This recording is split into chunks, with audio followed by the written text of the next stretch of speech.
शनिवार व्रत की कथा। तो एक बार बोलिए प्रेम से शनि महाराज की जय। एक समय की बात है, सभी नवग्रह सूर्य, चंद्रमा, मंगल, बुध, बृहस्पति, शुक्र, शनि, राहु और केतु में विवाद छिड़ गया।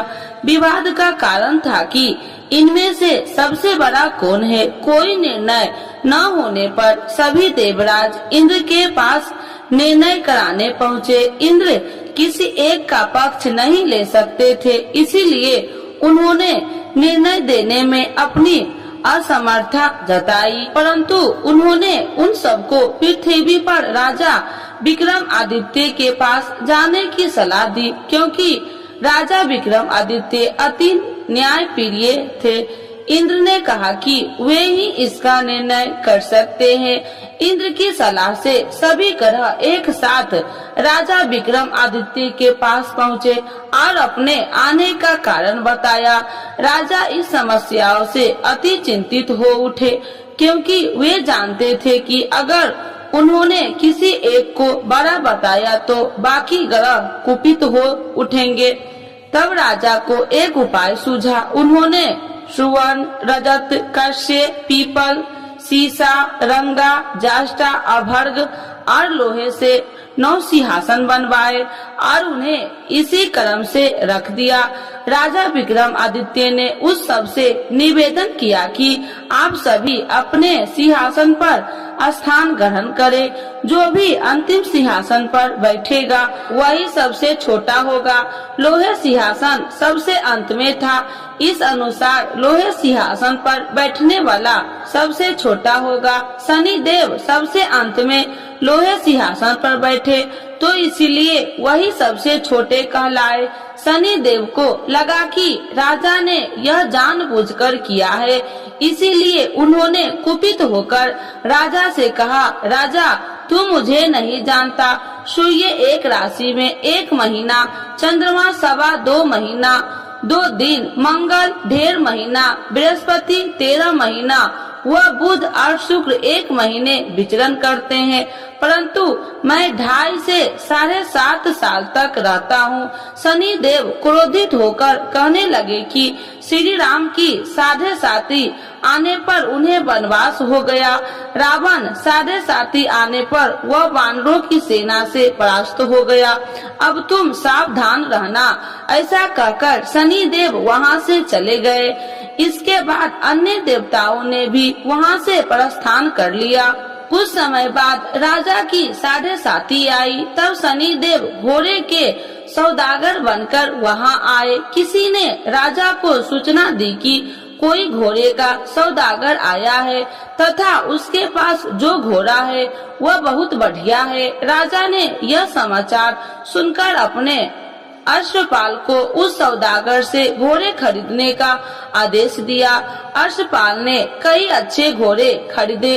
वह एक सर्वोत्तम घोड़े को राजा को सवारी हेतु दिया।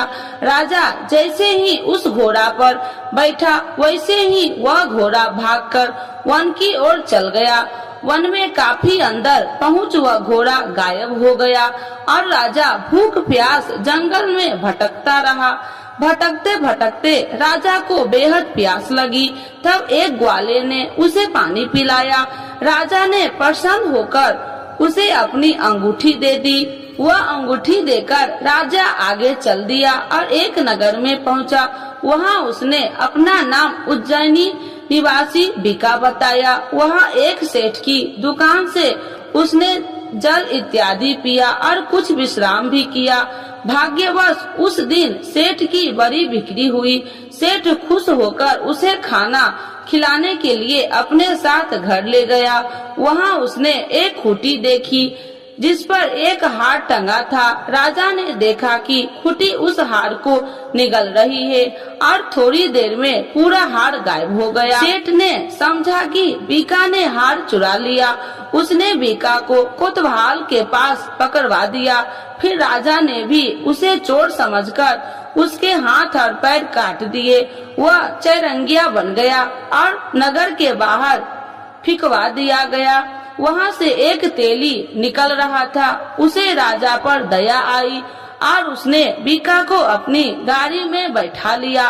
वह अपनी जीभ से बैल को हाँकने लगा। उस काल राजा की शनि दशा समाप्त हो गई। वर्षा ऋतु आने पर राजा मल्हार गाने लगा। तब वह जिस नगर में था वहाँ की राजकुमारी मन भावनी को वह इतना भाया कि उसने मन ही मन प्रण कर लिया कि वह उस राग गाने वाले से ही विवाह करेगी। उसने दासी को राग गाने वाले को ढूंढने के लिए भेजी। दासी ने बताया कि वह एक चौरंगिया है, परंतु राजकुमारी न मानी। अगले ही दिन से राजकुमारी अनशन पर बैठ गई कि विवाह करेगी तो उसी से उसे सबने बहुत समझाया, पर फिर भी जब वह न मानी तो राजकुमारी के पिता ने उस तेली को बुलावा भेजा और विवाह की तैयारी करने को कहा। फिर उसका विवाह राजकुमारी से हो गया। एक दिन सोते हुए स्वप्न में शनि देव ने राजा विक्रम आदित्य से कहा, राजन, देखा तुमने मुझे छोटा बताकर कितना दुख झेला है। तब राजा ने उनसे क्षमा मांगी और प्रार्थना की, हे शनिदेव, जैसा दुख मुझे दिया है किसी और को न देना। शनिदेव मान गए कि और कहा, जो मेरी कथा व व्रत करेगा उसे कोई दुख न होगा, तथा जो नित्य मेरा ध्यान करेगा और चीटिया का आटा डालेगा उसके सारे मनोरथ पूर्ण होंगे। साथ ही शनिदेव ने राजा को उसके हाथ पैर की वापसी दे दिए। प्रातः आँख खुलने पर राजकुमारी ने जब राजा को देखा तो आश्चर्यचकित रह गई। बीका ने उसे बताया कि वह उज्जैनी का राजा विक्रम आदित्य है। सभी अत्यंत प्रसन्न हुए। सेठ ने जब यह सुना वह पैर पर गिरकर क्षमा मांगने लगा। राजा ने कहा कि वह तो शनि देव का कोप था, इसमें किसी का कोई दोष नहीं। सेठ ने फिर भी निवेदन किया कि मुझे शांति तब ही मिलेगी जब आप मेरे घर चलकर भोजन करेंगे। सेठ ने अपने घर कई प्रकार के व्यंजन से राजा का सत्कार किया। साथ ही सबने देखा कि जो खूंटी हार निकल गई थी वही उसे उगल रही थी। सेठ ने अनेक मनोहर देख राजा का धन्यवाद किया और अपनी कन्या श्री कन्वरी से शादी करने का निवेदन किया। राजा ने सहर्ष स्वीकार कर लिया। कुछ समय पश्चात राजा अपनी दोनों रानियां मन भावनी और श्री कन्वरी को उज्जैनी नगरी के लिए निकल पड़े। वहां नगर वासियों ने सीमा पर ही उनका स्वागत किया। सारे नगर में दीपमाला हुई, सबने खुशी मनाई। राजा ने घोषणा किया कि मैंने शनि देव को सबसे छोटा बताया था, जबकि असल में वही सर्वोपरि है। तब से सारे राज्य में शनि देव की पूजा और कथा नियमित रूप से होने लगी। सारी प्रजा ने बहुत समय खुशी और आनंद के साथ बिताया। जो कोई शनि देव की इस कथा को सुनता है या पढ़ता है उसके सारे दुख दूर हो जाता है। तो एक बार बोलिए प्रेम से शनि महाराज की जय। आरती श्री शनि देव की जय। जय श्री शनि देव भक्तन हितकारी, सूरज के पुत्र प्रभु छाया महतारी। जय जय श्री शनि देव भक्तन हितकारी, सूरज के पुत्र प्रभु छाया महतारी। श्याम अंग वक्र दृष्टि चतुर्भुजाधारी, श्याम अंग वक्र दृष्टि चतुर्भुजाधारी। नीलांबर धार नाथ गज की असवारी, नीलांबर धार नाथ गज की असवारी। जय जय श्री शनि देव भक्तन हितकारी, सूरज के पुत्र प्रभु छाया महतारी। क्रीट मुकुट शीश सहज दीपत है लीलारी, क्रीट मुकुट शीश सहज दीपत है लीलारी।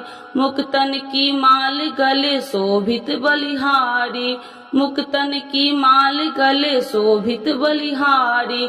जय जय श्री शनि देव भक्तन हितकारी, सूरज के पुत्र प्रभु छाया महतारी। मोदक और मिष्ठान चढ़त पान सुपारी, मोदक और मिष्ठान चढ़े चढ़ती पान सुपारी।